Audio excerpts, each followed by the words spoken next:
Assalamualaikum warahmatullahi wabarakatuh. Alhamdulillahi rabbil alamin. Wassalatu wassalamu ala ashrafil mursalin Muhammadin wa ala alihi wa ashabihi wa man ittaba'ahu ila yaumiddin. Maha suci Allah subhanahu wa ta'ala yang mengatur kehidupan alam ini dengan adanya pergantian siang dan malam. Malam diciptakan oleh Allah subhanahu wa ta'ala untuk kepentingan hamba-hambanya yang beriman. Demikian pula siang. Kita perhatikan surat Al-Isra ayat 12. A'udzu billahi minasy syaithanir rajim.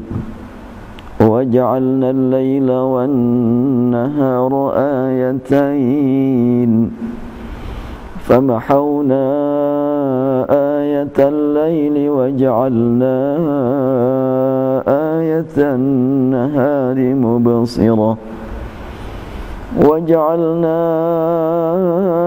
آيَةَ النَّهَارِ مُبْصِرَةً لِتَبْتَغُوا فَضْلًا مِّن رَّبِّكُمْ وَلِتَعْلَمُوا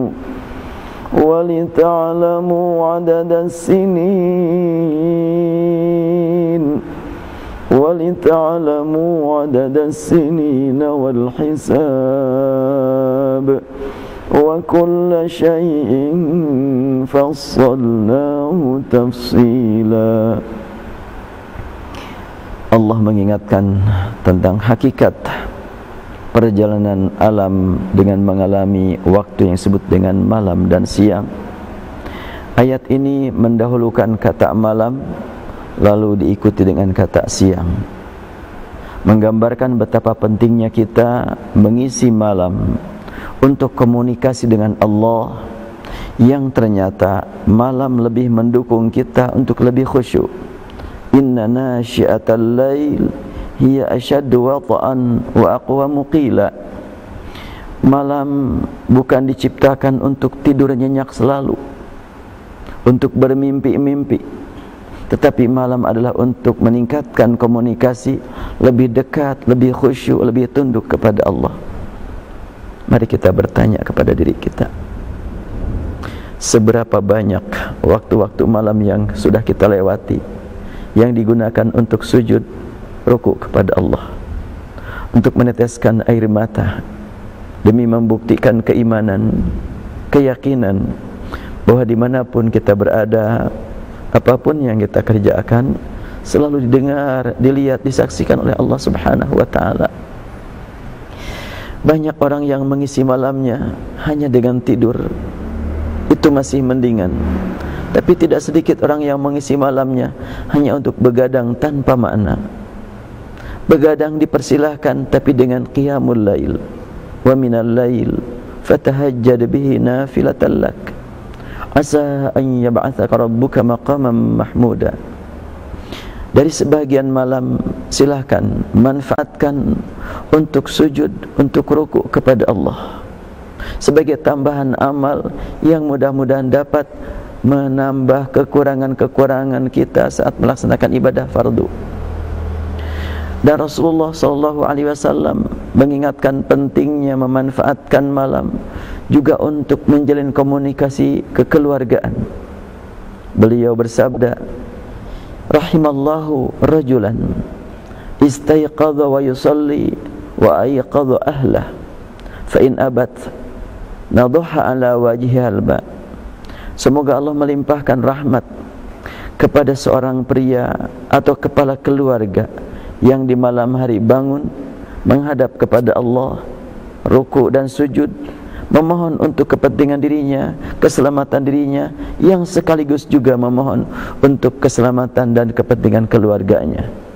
Sebagai bukti bahwa kita sayang kepada keluarga, jangan dibiarkan keluarga tidur terus.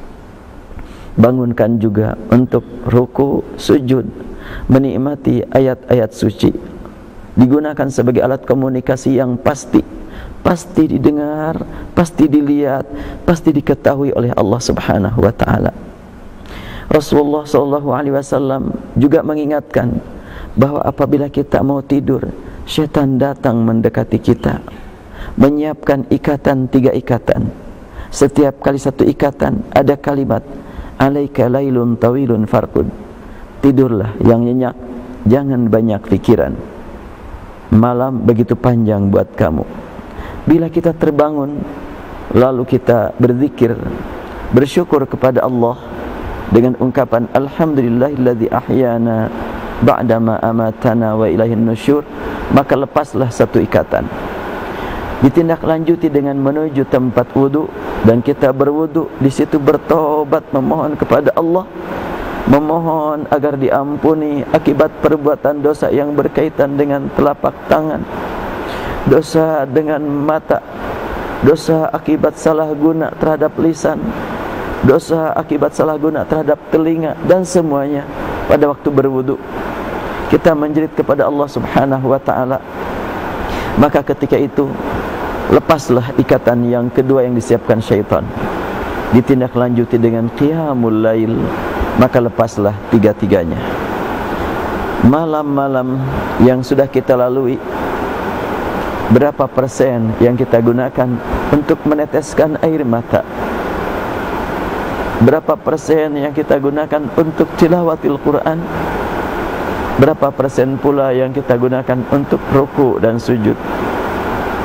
Semoga di masa-masa mendatang kita dapat memanfaatkan waktu-waktu malam yang akan kita lalui, sekiranya masih Allah berikan kepada kita kesempatan. Dan Ramadan tentunya bukan sembarang malam, tapi malam yang istimewa, yang dilipat gandakan nilai ibadah kita pada bulan Ramadan.